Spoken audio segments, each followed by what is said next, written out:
I'm Kath Butler.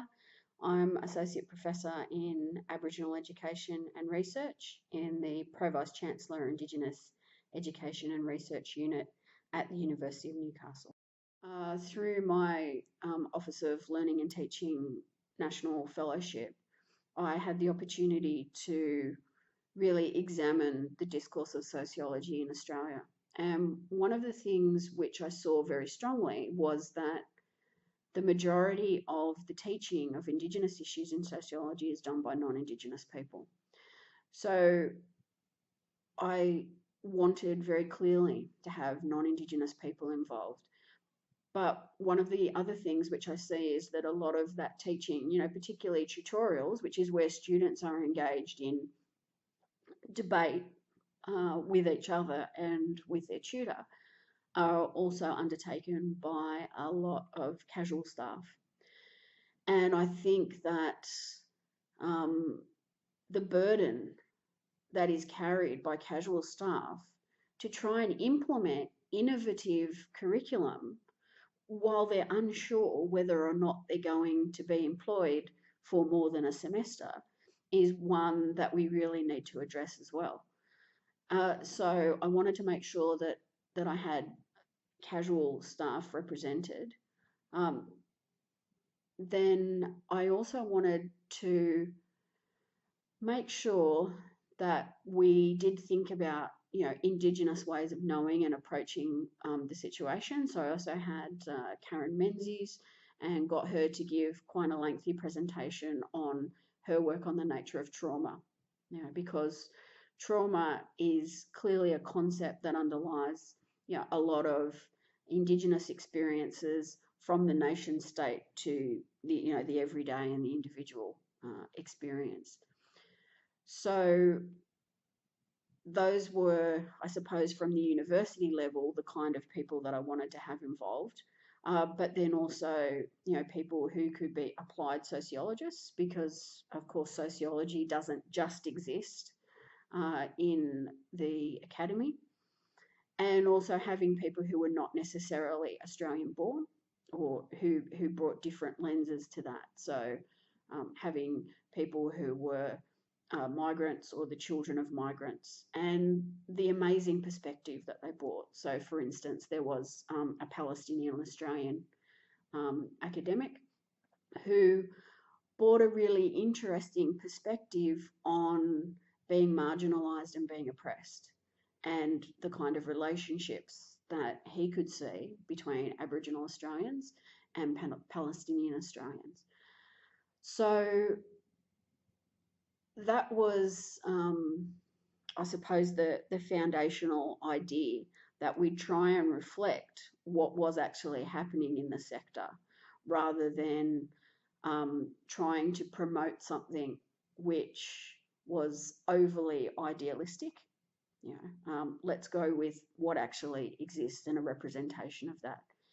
In using the talking circle, I think we were trying to draw out what it is that is important to those different groups within the sector. So it's one thing to go in with a set of set questions, but you're already setting the parameters of the answers. When you go in a talking circle, you're actually discovering what it is that people find interesting. You also, in a sense, it's, I suppose, the research equivalent of free falling before the parachute takes, because you never know where the discussion is going to go. And quite often, it is a discussion that's very much initially about people's own particular circumstances. But what that also does is to build up a sense of trust and sharing between the participants that you don't get in that traditional kind of, well, here's your set question. So it certainly has both negative and positive aspects, but overall, I think it allows people the opportunity, which the academy often doesn't give, for open discussion. We say it's open, but in fact, a lot of the time it's very clearly prescribed. The big lesson, I think, was that if we, to return to that notion of casualisation, if we do want people to put in their heart and soul, and that is what they're doing, they are teaching for social justice and they are doing that as a personal passion. I don't think that we have yet found the way institutionally to recognise that. Uh, we haven't found the way in things like workload. We certainly haven't found the way in things like permanency and tenure. And I think that that undermines people's confidence that the work that they're doing is truly valued by the institution. So I think I came away with that. The other thing that I came away with is just the passion and the potential. And those things are very exciting. They are a foundation, I think, that we can build on. So people were keen to collaborate. And I think that quite often in the humanities, we're not so good at collaboration. We look at the models from, say, medicine and the sciences, where you can have an article with 10 authors. We don't tend to do that. We tend, it's one, two, if you're getting up past two, it's actually unusual. So I think that what was really interesting was the fact that there were commonalities of thought and there was a true desire for collaboration.